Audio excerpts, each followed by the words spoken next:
Hey guys, welcome back to another episode of Healing in Hindsight, your no BS source for thriving with diabetes. It's me again, Taylor Danielle, and funny story. So, as you can see, I'm in this very interesting mood. If you're watching, I have a very lovely red lip with a hoodie because I was feeling. You ever have those moments where you're just like, I want to be cute, but I want to be comfortable, but like sweatpants comfortable? That's kind of what I was feeling today. I don't know. Interesting thing. I used to play soccer and volleyball, and I'm not sure about everyone else, but at least in Texas, soccer season for us was in the wintertime. So we often were practicing in hoodies and shorts. And so I'm not really bothered by my legs being cold. Now it's a little different now as a diabetic, like your feet are really important in circulation, all that. But for the most part, as long as my upper body is warm, like I'll deal with the rest. Like feet warm, upper body warm, I'm good, right? So my normal like thing around the house honestly is like a sweatshirt, shorts, and like long socks or something like that. Like real talk to this day. And my dad used to look at me like I was crazy because I would wear a hoodie and shorts around the house and it'd be like 90 degrees outside, maybe even worse. And he's like, what?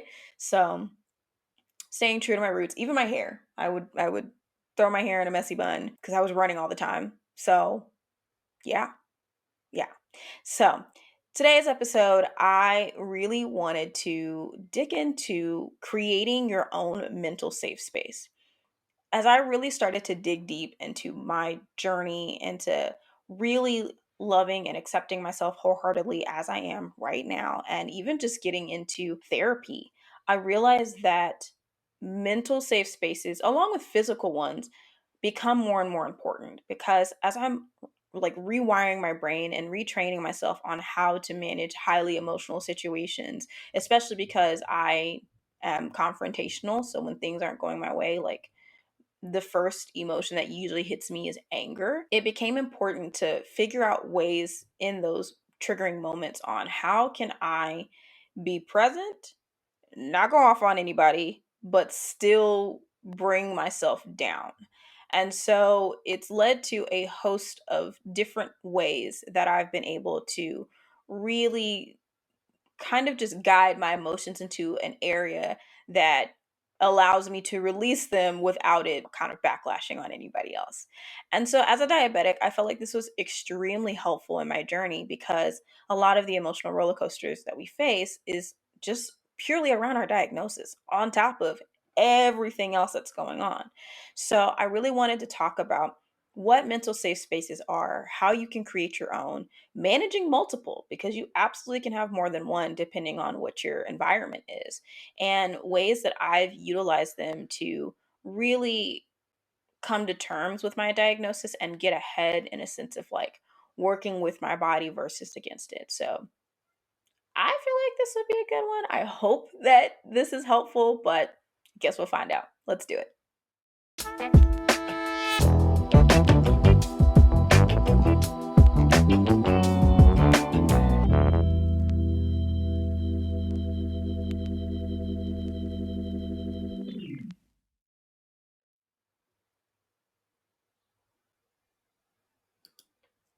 So, mental safe spaces.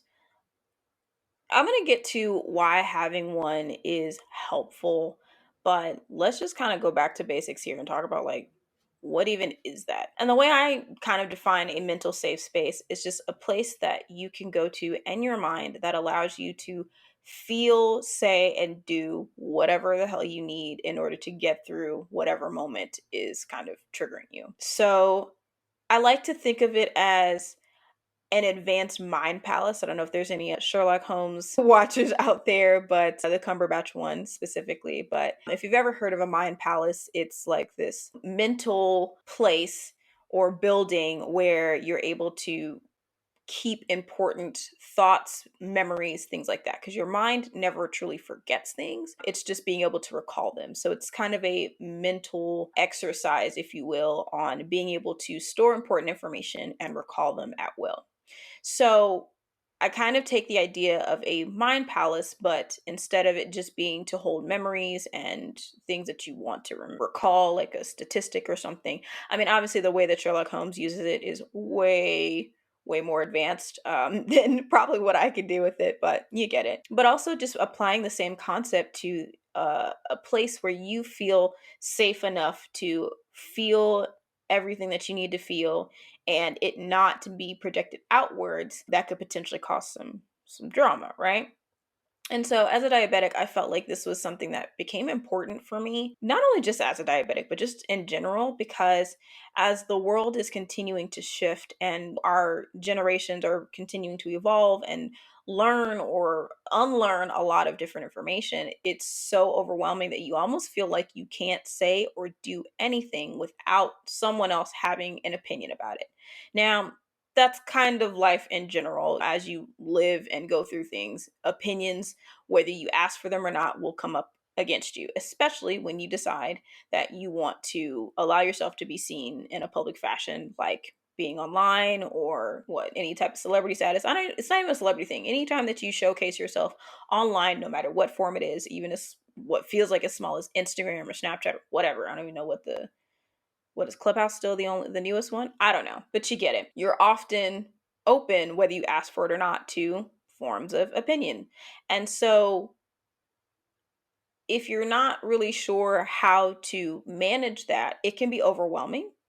It can lead to backlashes. It can lead to snapping on people. I feel like a lot of what we're seeing with different, especially influencers and celebrities, like hopping on TikTok or hopping online and saying stuff, is a moment where their emotions got the best of them and they wanted to say what they wanted to say. But because of the age of the internet, it's like you're allowed to be yourself, but not really. It's only if it's convenient for me are you allowed to be yourself, because when you're not, or you say something that truly is in line with who you are, and you haven't been showcasing that from the beginning, well, here's looking at you, Rachel Hollis. Sad to see. But, it's something that you should feel that you have one place, at bare minimum, one place where you can say whatever crazy thing that you need to say because it's in the heat of the moment. Now, am I excusing extremely racist, sexist, all the ist things? Not necessarily. I do feel like if you go into your mental safe space and share all those things, there's clearly some things that you need to work on internally in terms of how you feel about those different insert whatever ist that it is. But I do feel like everybody has a right to have a place to be able to let all of that out without any form of judgment. And then you dissect what came out and move forward in the real world accordingly. A lot of people are discovering that they have a lot of unconscious biases that err on the side of racism. And it's the playing dumb and not being willing to change that is honestly the thing that I feel like pisses people off. I recognize that there are plenty of people that have racist thoughts and feelings and they're not fully connected to it because it's something so deeply embedded in their environment and their upbringing that they just don't see it as that. And they're having to do some work to unravel that. So, granted, that's kind of an extreme, but it's also kind of the times that we're living in right now. But I will say that having a mental safe space is just a way to cool your jets, to provide yourself clarity. But I mean, let's face it, how many places can we go to truly vent and allow ourselves to say, do, feel, whatever, and not one person is pointing the finger and telling you that you're wrong, right? So your mental safe space is to provide that. Now, there's so many types, and some are physical, some are not, but it's something that I feel is helpful because we all, deserve to have a place to do that. So, in terms of different types, you definitely have to choose what feels good for you, right? And so, the way that I would kind of suggest doing that is try different ones for sure. Try out my biggest safe space is for me, my journal. Like, granted, I used to be really hard on myself for not journaling every day because I can't remember what the book series was called. But did anybody read those book series where it was like these different like preteen teenage girls and these different time periods, and it was their diary, but their diary was like them recalling everything that was happening. Of course, I read all the Black girl ones, especially when they were slaves, because I felt like it was a huge understanding of one, how my ancestry is so impactful to me, of like at one point women in general weren't allowed to be educated and learn how to write, but even more so it was a crime for a Black woman to do the same. So I don't know if anybody read those books. I used to love them, and I always wanted to have this catalog of journals that kind of ran the same way, but keeping up with the demand of literally writing every day was so hard. It still is. And I don't put that pressure on myself. But I've always loved writing. And when things are weird, sometimes I just need to write stuff out. And that's what I do. Now, other times, so when you're trying to choose the best mental space for yourself, I like to think of things that I already enjoy doing. So one of those things is writing. It's always been a part of my upbringing, honestly, and it is something that feels like the it felt like the safest place to express myself and being able to just get my thoughts out no matter how they were, and I didn't have to worry about anybody thinking I was too whatever. I'm a very much a hopeless romantic. So when I'm writing in my journal, it's very Shakespearean sometimes. Now there aren't these and thous and stuff like that, but sometimes my writing just comes out poetic because that's just how I feel. And sometimes it's very raw and it's very to the point. The other thing that I like to think about whenever you are trying to figure out a mental safe space is it doesn't have to necessarily be so much about the action, more so as how it makes you feel. So for example, painting or doodling, right? What I think of is like it's like a small meditative thing that starts to get my mind to back away from whatever emotional outburst I might be heading towards and allows me to take a breath, either physically or mentally, and really actually be able to catch a moment of like, all right, pause. The next steps that you take could be vital, right? So think about things that you enjoy doing. A lot of people like to say that, like, hey, I play video games to relieve myself, just to exhale. That could be maybe one of your mental safe spaces because, especially like me who loves MMO games and just running around the world and doing quests, I love fantasy games. Hello, Elder Scrolls Online. Holler at your girl. But like, sometimes I would just play and I would put on my headphones and plug it into my controller, which immersed me in the environment. And something as small as just getting on my horse and riding. And the sound of the hoofbeats on the pavement and things like that. And yeah, they have options for you, like create your own house. And does it seem silly to do? Yes, but there's something soothing about creating my own virtual house and being able to do what I want. And I know this sounds really extreme, so let me be very clear that I'm not saying that you should do this in real life, but as a gamer, my fellow gamers will understand this. Sometimes there's a assassination brotherhood in Elder Scrolls Online, and I just need to go on a mission and take some people out.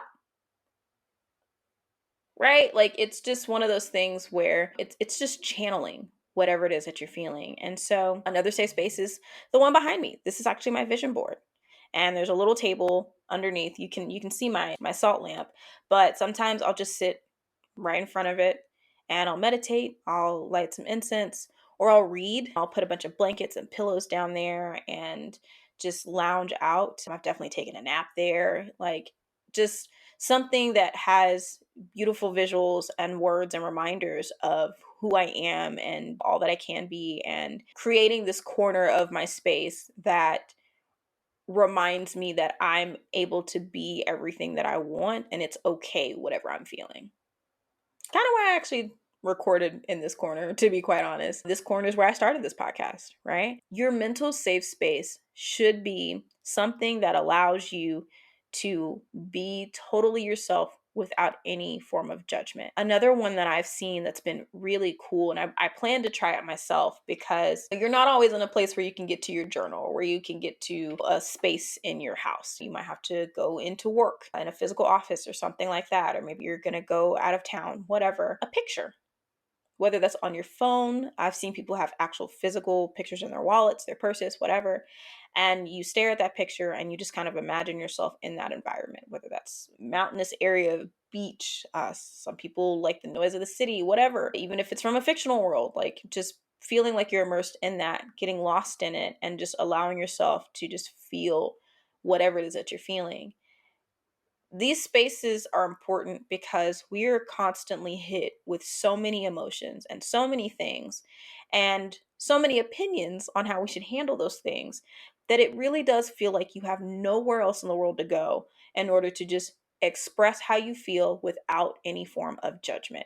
Because at the end of the day, whenever you say or express something, yes, you have to be very particular with your words. People aren't going to always have context no matter what. And so any type of expression without context can be problematic. But when you have a space where I am fully free to be everything and say everything and have no judgment, it allows this kind of switch in your mind, because then you're able to slow down and you can now reflect. Okay, well, why did I say those things? Well, why did I do those things? Well, why do I feel that way? And get to a deeper part of yourself that is trying to reveal something that maybe you hadn't noticed. A lot of my disappearing into my mental safe spaces have been to address my anger with something. And some things that have popped up is recognizing, like, I feel inadequate next to this person. And if you remember last week's episode, comparing journeys is not a thing to do, but it still happens. And so my mental safe space is a way for me to check that. It's a way for me to realize, okay, I am in a space, I'm in two very separate spaces. I am in the diabetic space and I am in the full self confidence, body acceptance space, if you will. And they seem opposing, but one came about because of the other. And so it can be hard wanting to navigate the diabetic community and be supportive and connecting for that. But at the same time, my other business, if you will, is being a guide and teacher for those who want to be themselves authentically and fully without feeling like they have to change themselves in different environments, and being okay with their body where it's at. You might have goals for it, but it doesn't mean you have to hate yourself, right? So being in that split kind of environment sometimes is difficult. And I realized that in both spaces, I was starting to fall back into a routine, not a routine, but just like a thought process of comparing myself of, oh man, I just did this really awesome clubhouse room with these amazing people, but oh, they all seem really established and they're asking me how long I've been doing this. And I'm telling them I'm brand new or whatever. And I don't feel like I'm allowed to be here because I don't have the expertise that maybe they do. But I had to check myself on that of like, okay, you shared how you felt, but recognize that's not true. You have every right to be here just as much as they do. They started small at some point and they got to where they are. Somebody is out there for you. Their audience may not be your audience. That's okay. There's billions of people in the world. You're bound to find a few that resonate with you. So it really is helpful to create these environments. And a lot of the things that I've described are things, right? Safe spaces can be physical places like this corner of my room, or like maybe your favorite park or whatever. I hesitate to say people. And I know that there are a lot of great people out there who develop very strong bonds and relationships and are able to, they've created this path of communication where they can express themselves fully, and that is absolutely amazing. And I'm not saying that people can't be safe spaces. I just caution with that. Because we're all still human. And so if you have differing beliefs, if you have things that you may not always see eye to eye on, being able to express yourself wholeheartedly and fully without judgment can be a challenge if you choose one of your mental safe spaces to be a person. It is absolutely doable. I'm not saying that it can't happen, but a lot of communication has to go into that, of being able to respect the fact that somebody just said this thing and it might not align with you, and you now have to take steps in making sure that you're remaining neutral in your opinions on it to allow them to express, or for them to allow you to express freely. So not saying it's impossible, I just say caution. But especially when you can't get to those people.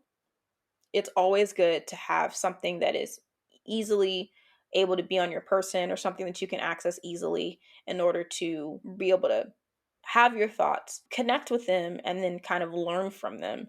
So that way, when you go forth and making decisions, you're making sound ones.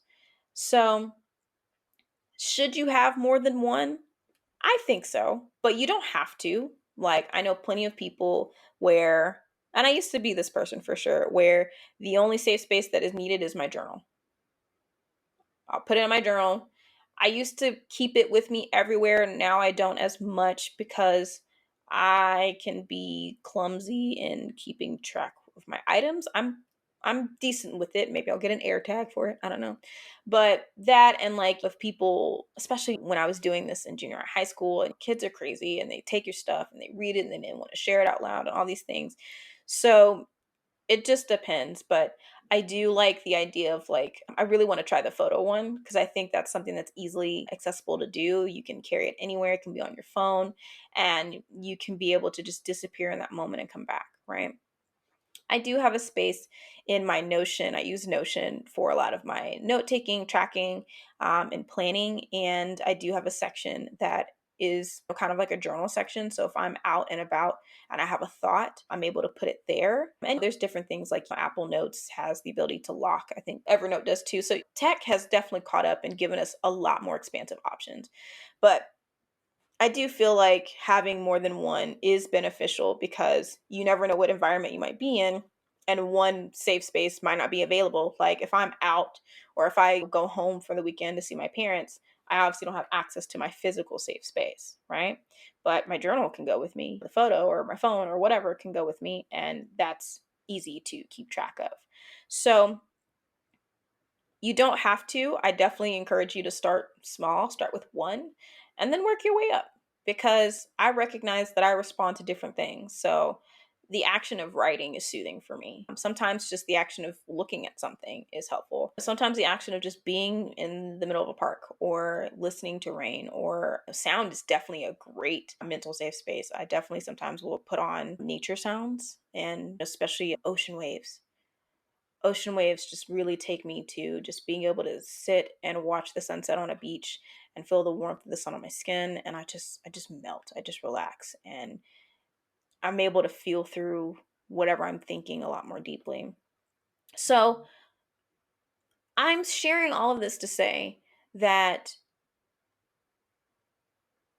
being a diabetic is hard. Having any form of chronic illness or autoimmune disease is hard. Sometimes existing is hard, because we have so many things that are coming at us that are requiring our time and attention, that are challenging us, that are pushing us to our limits and our boundaries. And I feel like sometimes we forget that we're allowed to exhale. And I do feel like this past year was just the world saying it's time to just take a moment and exhale. And by working in having mental safe spaces, your mind palace, whatever you want to call it, into your everyday, it gives you a moment to just exhale, because you never want to get to a point where you're piling so much into yourself that you implode.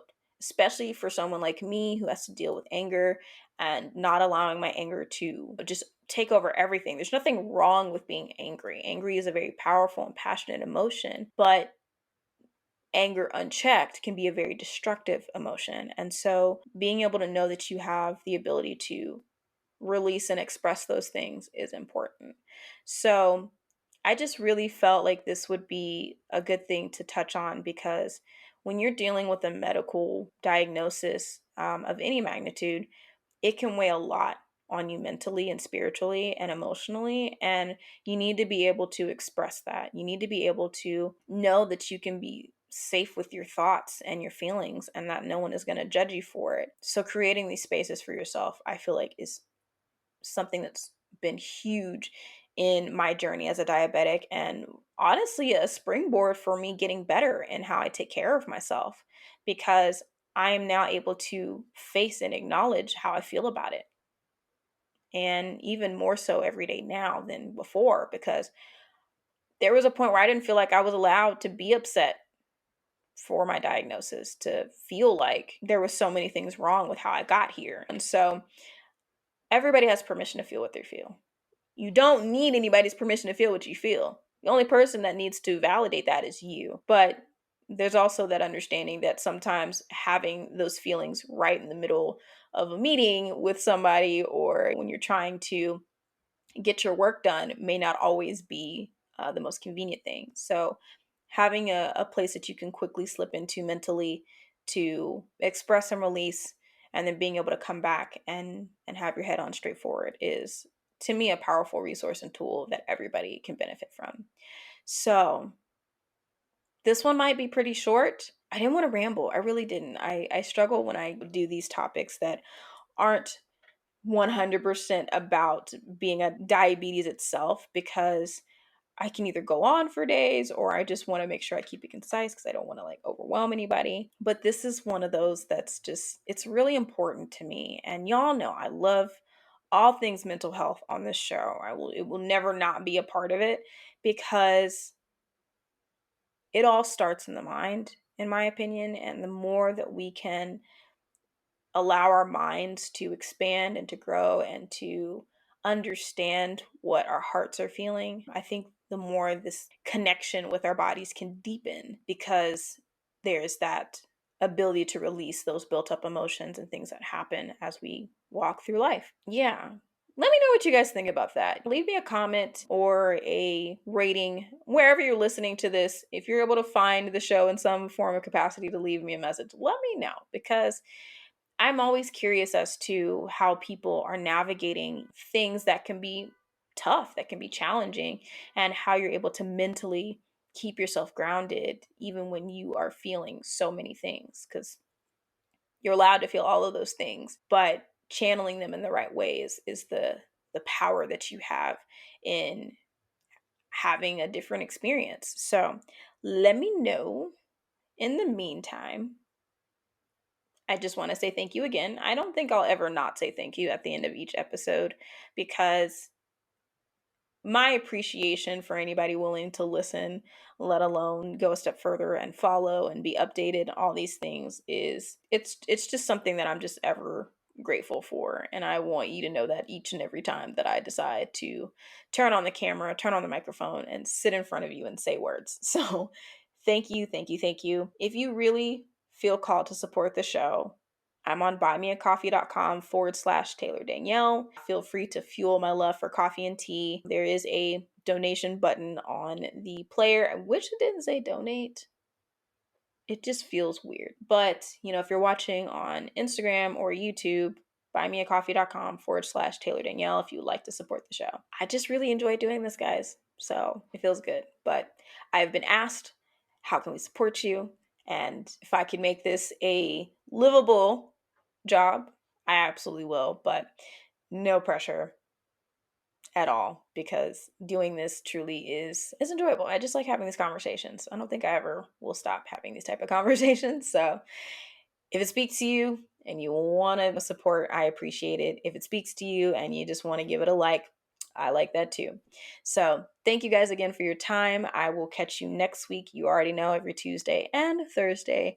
And yeah, I'll see you guys next week. Bye.